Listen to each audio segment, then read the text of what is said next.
ओम श्री गुरुभ्यो नमः। मैं आपका आलूरी रामचंद्र फिर से एक बार आप लोगों के सामने। आज हम डेली योगाभ्यास पार्ट 2 में कपालभाति प्राणायाम का अभ्यास करेंगे।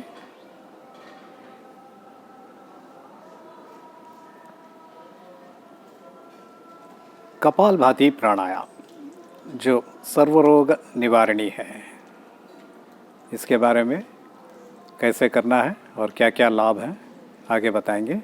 सर्वप्रथम प्रार्थना करेंगे 3 बार ओंकार उद्गीत के साथ।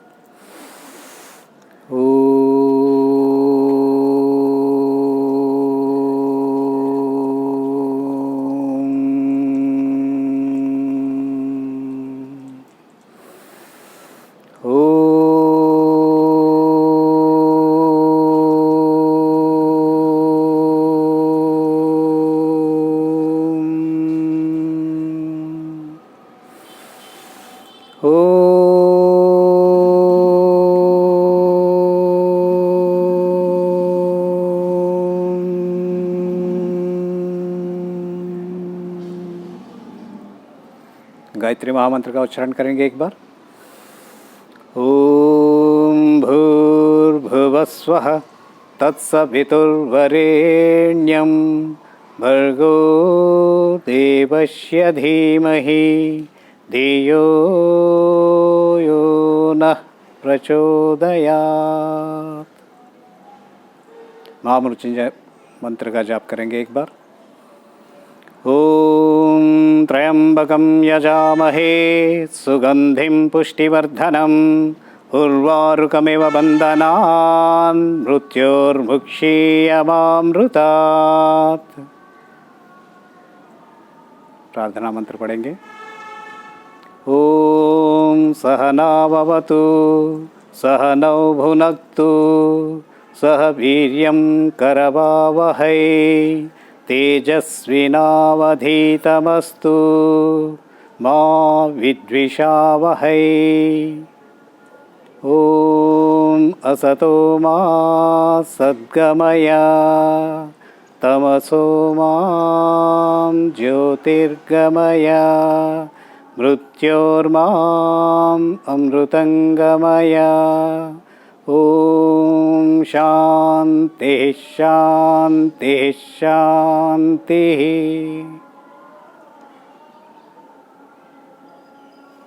दोनों हाथ ऊपर ले जाकर आपस में रगड़ेंगे।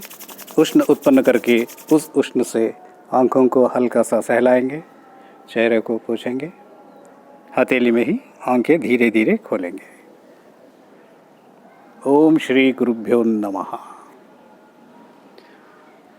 हमने पार्ट 1 में भस्त्रिका प्राणायाम की करने की विधि और उसके लाभ समझे थे।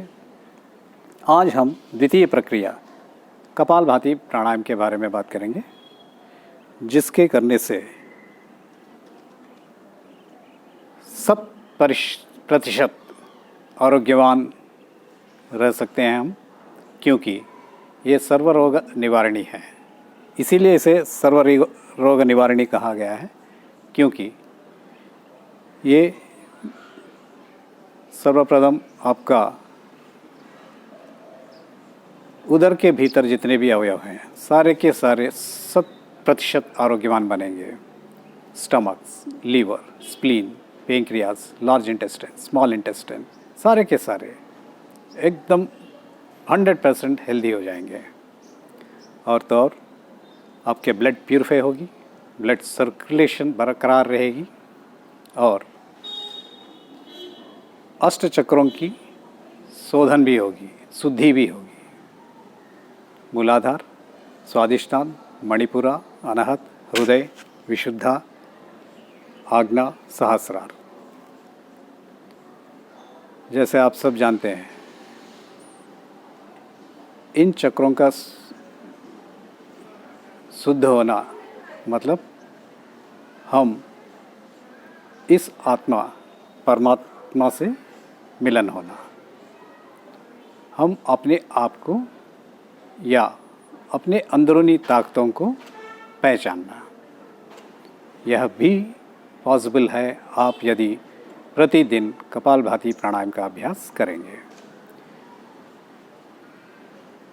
ब्लड प्यूरिफाई होगी, ब्लड सर्कुलेशन भी बराबर रहेगी, और जिसकी वजह से आपके स्किन, त्वचा भी एकदम साफ रहेगी और किसी भी किस्म का चर्म रोग आपको छू नहीं सकेंगे। और उदर के भीतर के अवयव सारे जब एक्टिवेट होंगे, यानी कि पेंक्रियास भी एक्टिवेट होगा, तो आपकी शुगर की बीमारी भी दूर हो जाएगी, मधुमेह आपको छू नहीं पाएगी, और कॉन्स्टिपेशन की प्रॉब्लम नहीं रहेगी। और तो और सारे शरीर में जितने भी अवयव हैं, पाँव के अंगुष्ठ से लेकर सर के बाल तक जितने भी अवयव हैं, सारे के सारे आरोग्यवान रहेंगे। तो आप, और जब चक्रों की शोधन होगी तो आपकी पर्सनालिटी भी बढ़ेगी। कई कॉरपोरेट ऑफिसेस वाले दूर दूर से लोगों को, एक्सपर्ट्स को बुला के ट्रेनिंग देते हैं अपने एम्प्लॉइज़ को पर्सनालिटी डेवलपमेंट के लिए। मैं कहता हूँ डेली यदि आप मात्र कपालभाति प्राणायाम आधा घंटा तो बहुत होती है, एक्चुअली 5 मिनट प्रतिदिन करने से ही पर्याप्त है। आप अब इस बदलती हुई प्रकृति को देखते हुए 5 मिनट भस्त्रिका प्राणायाम, 10 से 15 मिनट कपालभाति प्राणायाम प्रतिदिन करना चाहिए, 10 मिनट अनुलोम विलोम। तो आज हम कपालभाति के बारे में बात कर रहे हैं। तो यदि आप कपालभाति प्राणायाम 10 से लेकर 15 मिनट प्रतिदिन करेंगे तो आपकी नेगेटिविटी पूरा ख़त्म हो जाएगी, शरीर में पॉजिटिविटी उभर कर आएगी, मीन्स सकारात्मक बनेंगे। नेगेटिव थॉट्स आपके दिलो दिमाग में आएंगे ही नहीं। तो चलिए इस सर्व रोग निवारणी कपालभाति प्राणायाम, कपाल मतलब मस्तिष्क, माथा जिसे कहते हैं, यह प्राणायाम के अभ्यास से आपकी माथा का तेज, ओज, आभा बढ़ेगी, चेहरा खिलने लगेगा, चमकने लगेगी, शरीर की सौष्ठव बरकरार रहेगी, मांसपेशियां अपने अपने स्थान ग्रहण करेंगे। अगर डिसलोकेशन भी है तो अपने आप प्लेसमेंट आ जाएगी। तो आप बॉडी बिल्डिंग के लिए आप जिम जाने की ज़रूरत भी नहीं। आधा घंटा आप हार्ड एक्सरसाइज, जिम जाके जितना एक्सरसाइज करेंगे, जितना आपकी बॉडी डेवलप होगी या जितना एनर्जी आप गेन करेंगे, उतना मात्र 5 मिनट कपालभाति प्राणायाम में आप ग्रहण कर सकते हैं। एनर्जी करने की विधि ये है कि सांसों को सिर्फ बाहर फेंकते जाने का है। हल्का सा जोर आजमाते हुए जब हम सांसों को बाहर फेंकेंगे, यानी कि रेचक करेंगे। भस्त्रिका में पूरक रेचक दोनों करते हैं, कपालभाति में मात्र रेचक के ऊपर ध्यान रखेंगे, रेचक ही करते जाएंगे। 1 सेकंड में एक बार जब रेचक करेंगे तो 1 मिनट में आप 60 बार रेचक कर पाएंगे, 5 मिनट में 300 बार, 15 मिनट में 900 बार प्रतिदिन आप रेचक कर पाएंगे इस कपालभाति प्राणायाम में। ऐसा कोई हार्ड एंड फास्ट रूल नहीं है कि 15 मिनट आप लगातार करो, क्योंकि शुरुआत में तो हर कोई ज़्यादा समय के लिए नहीं कर पाएगा, 1 मिनट में 2 मिनट में थक जाएगा। तो आप अंतरालों के साथ भी इस प्राणायाम का अभ्यास कर सकते हैं। जैसे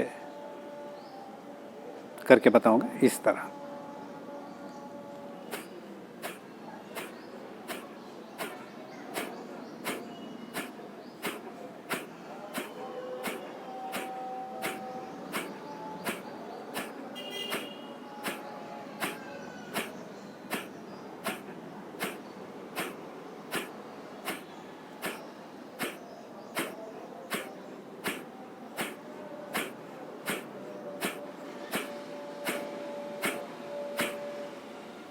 इस तरह आप 1 मिनट में 60 बार कर सकते हैं। ये हुई मंद गति। जो बच्चे और यंगस्टर्स हैं वो 1 सेकंड में 2 बार रेचक कर पाएंगे, कर सकते हैं। सो 1 मिनट में 120 बार, इस तरह।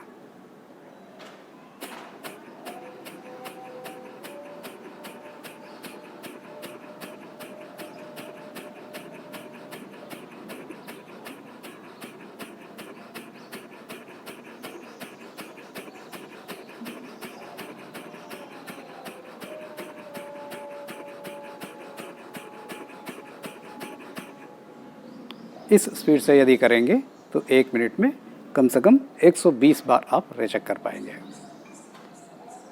और श्रद्धेय श्री रामदेव जी महाराज तो 1 मिनट में 200 बार रेचक करते हैं इस कपालभाति में, इस तरह।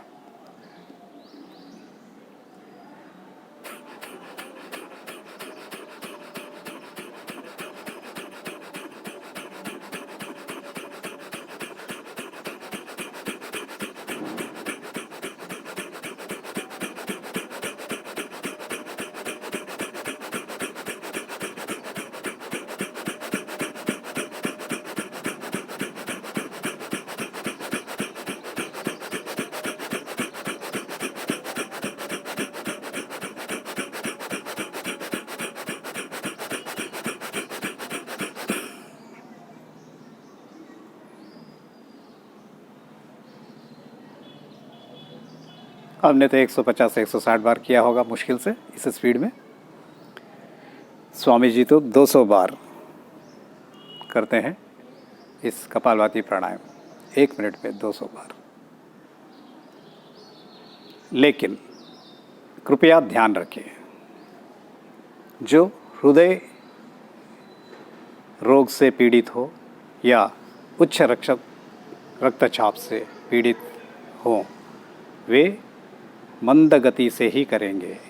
Not only this particular pranayama, any pranayama should be practised with slow speed only.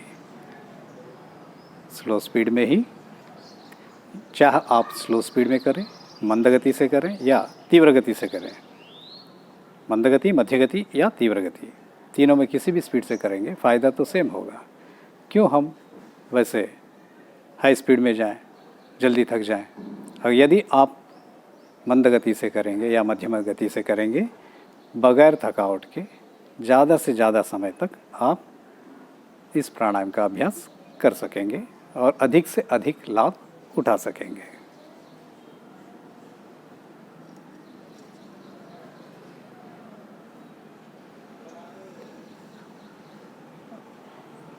उतना ही नहीं, इस पर्टिकुलर प्राणायाम करने से, जैसे मैंने बताया था कि पर्सनालिटी डेवलप होगी, मीन्स सकारात्मक पॉजिटिविटी डेवलप होगी शरीर में। तीनों दोषों को, 3 दोष क्या हैं? वात, पित्त, कफ, तीनों को संतुलन करेगा, बैलेंसिंग करेगी यह प्राणायाम। और पंच प्राण, जैसे कहते हैं ना, हमारी यह शरीर भौतिक शरीर है, पंच तत्वों के ऊपर आधारित है, अग्नि, वायु, आकाश, पृथ्वी, जल। वैसा ही पंच प्राण रहते हैं। वह है वायु के लेयर्स हैं, जो 5 कहते हैं मेन, 5 उपवायु भी हैं, 5 मेन वायु है। ये 10 की 10 एकदम बराबर चलने लगेंगे इस प्राणायाम से। एक तो प्राणवायु कंठ से लेकर डायफ्राम तक, उदान वायु कंठ से शीर्ष स्थल तक, समान वायु डायफ्राम से नाभि तक, अपान वायु नाभि से पाँव के अंगुष्ठ तक, और एंटायर शरीर में, पूरे शरीर में संचारित होती रहती है, वह है व्यान वायु। ये 5 की 5 वायु भी, लेयर्स भी एकदम ओवरऑल हो जाएंगे, बराबर चलने लगेंगे। जब पंच प्राण आपके शरीर में बराबर हैं तो आपको कोई तकलीफ़ पहुंच नहीं सकेगी। तो चलिए हम आज से इस पर्टिकुलर कपालभाति प्राणायाम 15 मिनट कम से कम डेली करेंगे और जैसे जैसे अभ्यास बढ़ता जाएगा धीरे धीरे बढ़ाकर हाफ एन आवर करेंगे। हाफ एन आवर यदि इस प्राणायाम को लगातार करने लगे प्रतिदिन तो आपके इर्द गिर्द किसी भी प्रॉब्लम मंडराएगी नहीं। ओम श्री गुरुभ्यो नमः। चलिए आज शांति पाठ के साथ समाप्त करते हैं इस सेशन को। बाकी प्राणायाम के बारे में हम पार्ट 3 में जिक्र करेंगे। सीधे बैठ जाएंगे ध्यान मुद्रा या वायु मुद्रा में, सुविधाजनक आसन में। जैसे पहले कहा गया 4 आसनों में बैठ सकते हैं। यह पद्मासन, सिद्धासन, वज्रासन व सुखासन, जो सुविधाजनक हो उस आसन में बैठकर हम प्राणायाम के अभ्यास प्रतिदिन करनी चाहिए। तो चलिए शांति पाठ।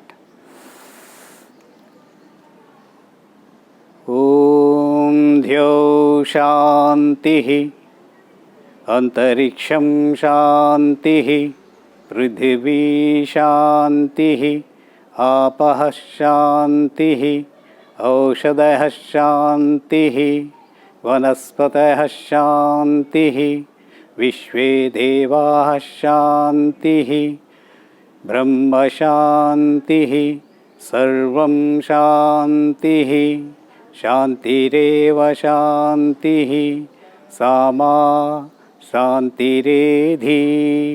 ओम शांतिः शांतिः शांतिः।